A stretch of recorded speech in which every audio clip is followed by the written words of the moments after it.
আচ্ছা, এবার আমি বলি যে পাওয়ার অফ অ্যাটর্নি দিয়ে অনেক সময় বিক্রি হয়। হুম।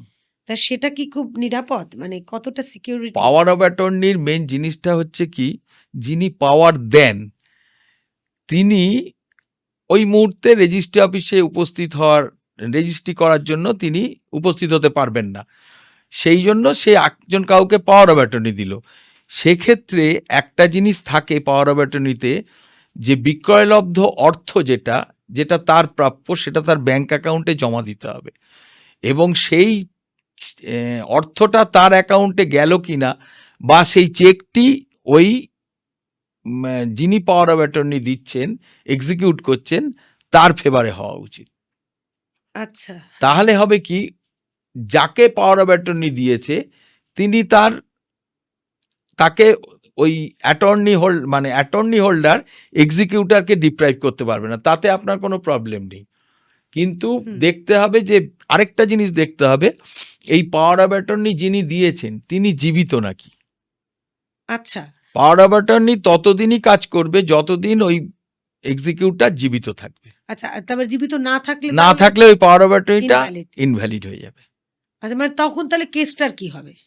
তখন তার যে লিগ্যাল এয়ার্স আসছে তারা করবে।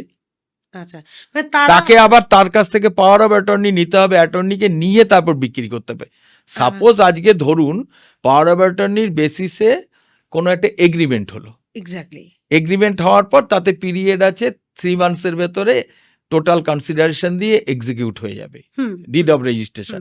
ডিউরিং দ্যাট পিরিয়ড ভদ্রলোক বা ভদ্রমহিলা মারা গেলেন, তখন তার লিগ্যাল এয়ার্স যারা আসবেন তারা এক্সিকিউট করবেন, বা ওই পাওয়ার অফ অ্যাটর্নি হোল্ডারকে আবার পাওয়ার দেবেন নতুন করে, ওই অ্যাটর্নিকে দিলে সে আবার এক্সিকিউট করতে পারবে।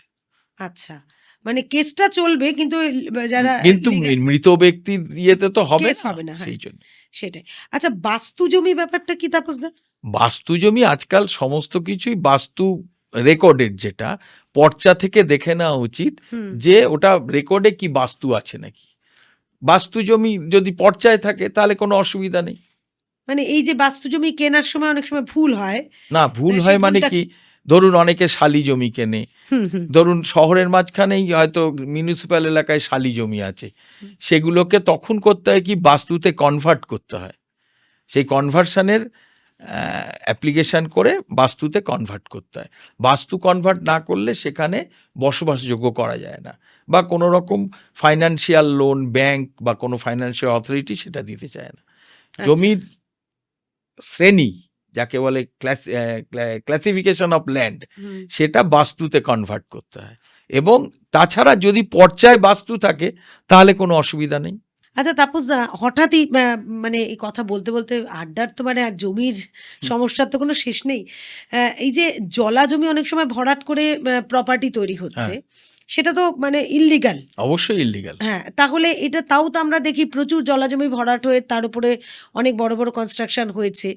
মানে রিসেন্ট একটা আপনি জানেনও যে একটা অ্যাক্সিডেন্ট হলো, এনিওয়ে সেটার দিকে যাচ্ছি না। আমি বলছি যে ধরুন আমি সেই জলাজমি আপনি জলাজমি ভরাট করে আপনি তৈরি করলেন একটা প্রপার্টি, আমি ভাড়া নিলাম বা লিজ নিলাম হোয়াটএভার, তারপর একটা এরকম বিপদ হলো, তখন আমি কতটা দায়বদ্ধ, আপনি কতটা দায়বদ্ধ, তার জন্য আইনের কি ব্যবস্থা, মানে কি সমাধান? না, প্রথমেই বলি জলাজমি ভরাট করা যায় না, এবং সেটা টোটালি ইললিগাল, এবং গভর্নমেন্ট থেকে বলে দেওয়া আছে এইটা হচ্ছে ওয়েটল্যান্ড। সেই ওয়েটল্যান্ডের উপর যে কনস্ট্রাকশনটা হচ্ছে সেটা টোটালি ইললিগাল কনস্ট্রাকশন হচ্ছে, কারণ জলাজমি মানে সেখানে জল থাকবে, সেখানে জলাশয় থাকবে, বা ধরুন জল সেই মৌজায় সেই দাগ নাম্বারটা হয়তো সলিড ল্যান্ড কিন্তু জলাজমি। এটা তো গভর্নমেন্ট তো করে দিয়েছে, যেমন হচ্ছে আপনার এইদিকে সাউথ 24 পরগনা এইদিকে 1 থেকে 17 নম্বর, মানে পূর্ব কলকাতার এই দিকটাতে 1 থেকে 17 নম্বর জেল, এটা হচ্ছে ওয়েটল্যান্ড ডিক্লেয়ার করেছে, এবং সেখানে গভর্নমেন্ট কিছু কিছু ল্যান্ডের মানে দাগ নাম্বারে পুরো ছুট দিয়েছে, কোনো জায়গায় অর্ধেক ছুট দিয়েছে, বা কোনো জায়গায় পুরো দাগটাই গেছে জলাজমির ভেতর। আচ্ছা, এবার এই জলাজমির উপর কনস্ট্রাকশনটা টোটালি ইললিগাল, কারণ এক্ষেত্রে কারোর দায়বদ্ধতা থাকে না, তার কারণ ওনার যিনি জলাজমিটা ভরাট করে প্রপার্টি করেছেন তার উপরেই সব দায়টা তার উপরেই দায়টা। আর আমি নিয়েছি কি দেখে, আমি তো ওখানে লিজ নিচ্ছি, রাইট।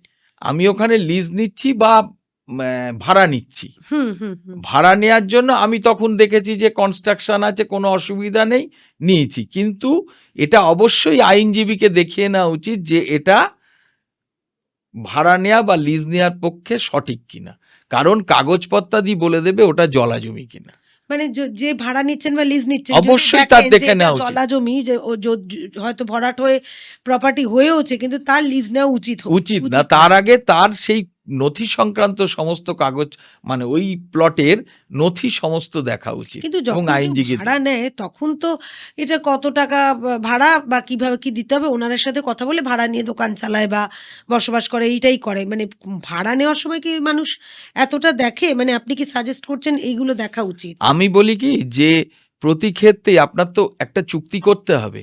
হুম। সেই চুক্তি করতে গেলে সেই ল্যান্ডের শিডিউল সব কিছু দিতে হয়, কোন ল্যান্ডের উপর হচ্ছে, যে শিডিউল অফ দ্য প্রপার্টি, যে এই না, আমি প্রপার্টির বলছি উপর আমি একটা নিচ্ছি। ভাড়া দিচ্ছেন যিনি, হ্যাঁ, আমি তিনি কি সেক্ষেত্রেই দায়িত্ব আসছি। দেখবেন?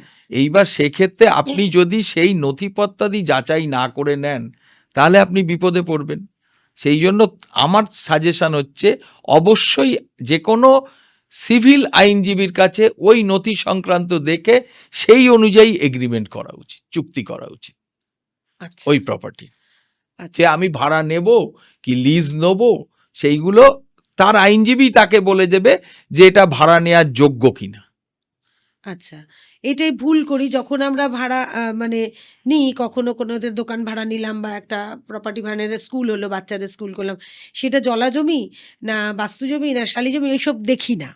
মানে ওনার করেছেন, তিনি বিক্রি করছেন বা ভাড়া দিচ্ছেন, আমরা সেখানে থাকতে শুরু করুন, এটা মানে তাপসদা সাজেস্ট করছেন এটা আমি কখনোই করা অবশ্যই একটা কথা বলবো যে সর্বক্ষেত্রে আইনজীবীকে কাগজপত্রাদি দেখিয়ে তারপরে যে কোনো চুক্তি করা।